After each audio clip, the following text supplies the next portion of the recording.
I think that many will sell tax season March and then get trapped out. Mm-hmm.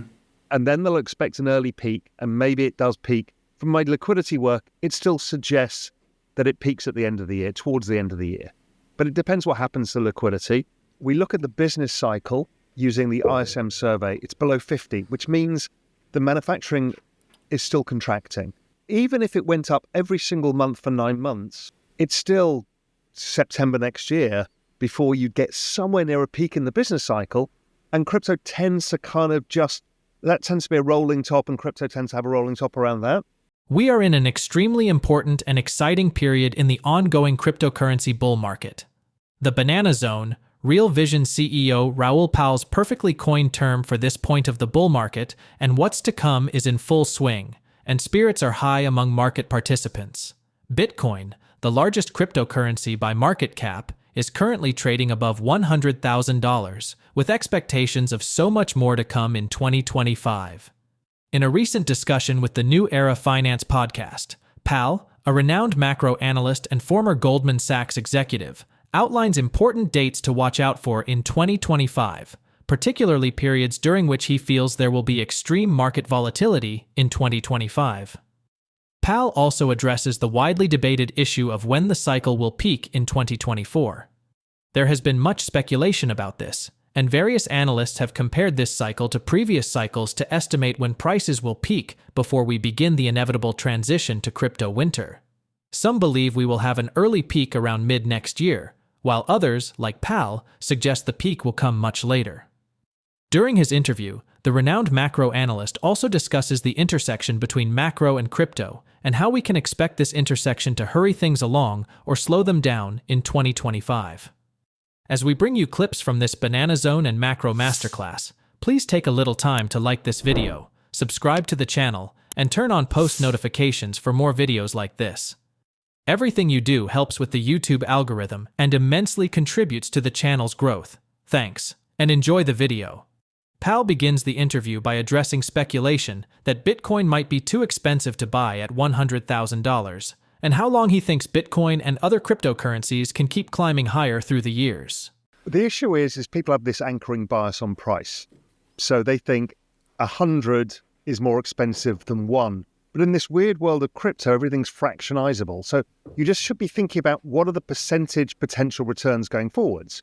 So let's say Bitcoin usually does about a 3x from the previous high, maybe more, depending where you are in the cycle. So you should be thinking about that return as opposed to the price, because anybody can put 10% of their investments in or 10% of their wages in, whatever. It's a fractionizable asset. So don't look at the number, look at what you can buy of it and the percentage potential returns. So many people anchor on things that are super cheap because they think, well, one day it could be the value of Bitcoin and therefore I'm going to make 1,000,000x returns. The world doesn't work that way. Bitcoin is really the anchoring for the whole space. And over time, right, this space is a $3 trillion asset class today. If I extrapolate the trend rate of growth of adoption or price or market cap, you get to somewhere like 100 trillion by 2034, 10 years. So we're only 3% of that journey. So is it expensive or not expensive? It's probably very cheap. And at every point, and I've been around this cycle, I've been in crypto since 2013, everybody thinks, oh my God, I'm paying the high. And when you look back, when I paid the highs at 200 back in, well, it actually went up to 1,000 and went back down again. Back in 2013, I'm like, I paid the highs. And then I look back now and it's 100,000. That's the thing about exponentiality. People don't understand. They see the cyclicality, but they don't understand the secular exponential trend. How long can it still go up as fast as it went? Like at some point you've got the exponential curve and your yields will just go down along with it, right? Because markets expand, markets keep on expanding. Yes, so for Bitcoin, that will become a very real thing earlier. Mm-hmm. But for the entire space, if it's going to 100 trillion and it's only 3 trillion today, will Bitcoin dominance be 50% of a 100 trillion market? No. Where will it be? Where will it settle as an asset class? We don't know. But let's say it'll have the equivalent or larger than gold whenever gold is at that stage. So let's say it's 30 trillion. So there's the 70% that's going to make extraordinary amounts of money. I think the S-curve applies to the whole space overall, but the returns are still relatively high to come because we're still pretty early in most of this. And we see that over time. So Bitcoin's returns are coming down. ETH was higher, still is higher, but it's coming down. Solana's higher, but will come down next cycle. Sui or whatever's coming up this cycle, it will still have a couple of acceleration cycles, then it slows down. But, what are we going to argue about? That the returns have gone from 150% a year to 60% a year? I mean, this is la-la land in finance, right? Nobody gets given these opportunities. What is a harder thing is why even start a business? Because I don't know almost any business that consistently generates between 50 and 150% a year returns, and you actually don't need to do anything. You just need some capital. Pal often describes the cryptocurrency and digital assets space as the biggest macro opportunity because he sees it as a transformative force in global finance and technology, akin to the internet's early days, but with even broader implications. He emphasizes its exponential growth potential, driven by network effects, as more people, institutions, and developers adopt it. This rapid adoption is creating entirely new financial ecosystems, from decentralized finance to tokenized assets, which he believes could disrupt traditional industries. Pal also highlights how macroeconomic conditions, such as rising debt levels, inflationary pressures, and low interest rates, make crypto an attractive alternative to fiat currencies and traditional financial systems. Bitcoin, for instance, serves as a hedge against inflation and currency debasement, while Ethereum powers the development of Web3, smart contracts, and decentralized applications, offering the infrastructure for a digital revolution.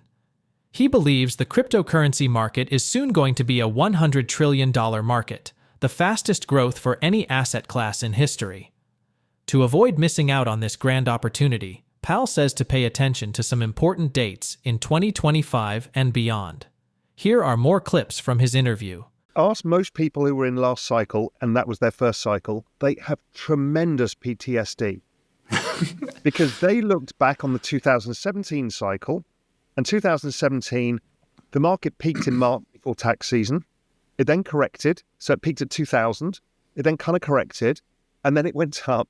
It went up 10x in 4 months. You had the China correction in between as well.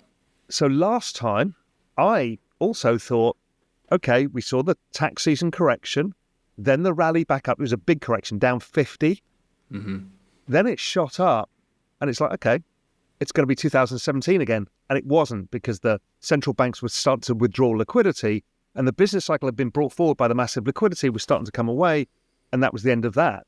So this time, when you go on X and you see people, they are so PTSD'd by that I think that many will sell tax season March and then get trapped out. Mm-hmm.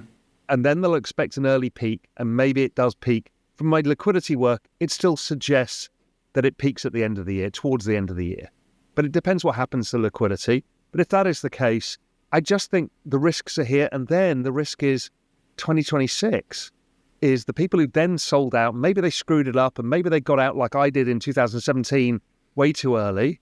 You then try and buy it back, and you end up buying back at much higher prices, which is what happened to me. I ended up buying back in COVID in that crash, and I got in at 6,500, but I'd sold out at 2,000. And I'd done the job. I sold out into strength and bought into weakness. Difference was, in a secular exponential uptrend, the difference between that peak and that trough was like this. But is the macroeconomic framework going to push Bitcoin and crypto further ahead this time than in the previous cycles? We can't tell, because liquidity is actually the dominant factor. Mm-hmm. So right now, we look at the business cycle using the ISM survey. It's below 50, which means the manufacturing is still contracting. So, okay, we're nowhere near tightening financial conditions. They did tighten because the dollar went up and rates went up, but the Federal Reserve and the governments need to change that because we need liquidity in the system.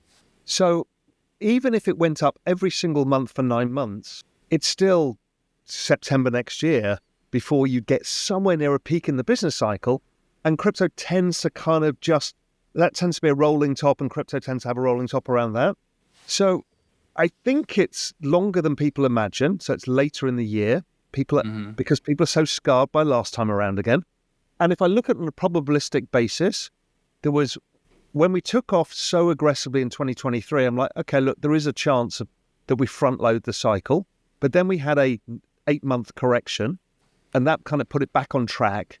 And so therefore, I think we've got two odds now is, does this look like a more normal cycle? What that means, I don't even know anymore. But let's say 250,000 Bitcoin. Or do we get something like 2017 and 2013, which is something a bit wilder? And I think the probability has gone up for me of that. But, I don't make predictions on this stuff because it's pointless and you just get trolled on the internet for making predictions. But probabilistically speaking, from what I know today and what I know about liquidity and the regulations and everything else, the probability is that we're going to get a more violent upside cycle with lots of volatility in the middle. Like, liquidity has been falling for 2 months now, 3 months. It's fallen quite sharply. And that's whether you use Global M2 or whether you use our Global Liquidity Index, total liquidity, that we produce at Global Macro Investor. It maps really well on Bitcoin. Now, these correlations don't last forever in a perfect form, but it's been perfect. And it would suggest that the market peaks sometime December, end of the year, early Jan, and sharply corrects, which is exactly what happened last time Trump came in. In related news, Pal is looking forward to altcoin season, the next phase of the banana zone, when altcoins like Ethereum, Solana, and others will break out and begin to outperform Bitcoin. Pal says this moment is almost upon us, and when it begins, he expects SUI to outperform the rest of the market. Here is a recent tweet from the Real Vision CEO. SUI Solana, nice clean break. SUI should outperform for the rest of the bull market. I own both and think both are fantastic in different ways. Solana is lower risk. Do you share Pal's optimism about altcoins like Ethereum, Solana, and SUI? What other cryptocurrency do you think will outperform brilliantly next year? Please drop your thoughts, comments, and observations in the comments section below. Also, ensure you like this video, subscribe to the channel, and turn on post notifications for more videos like this. Thanks for watching.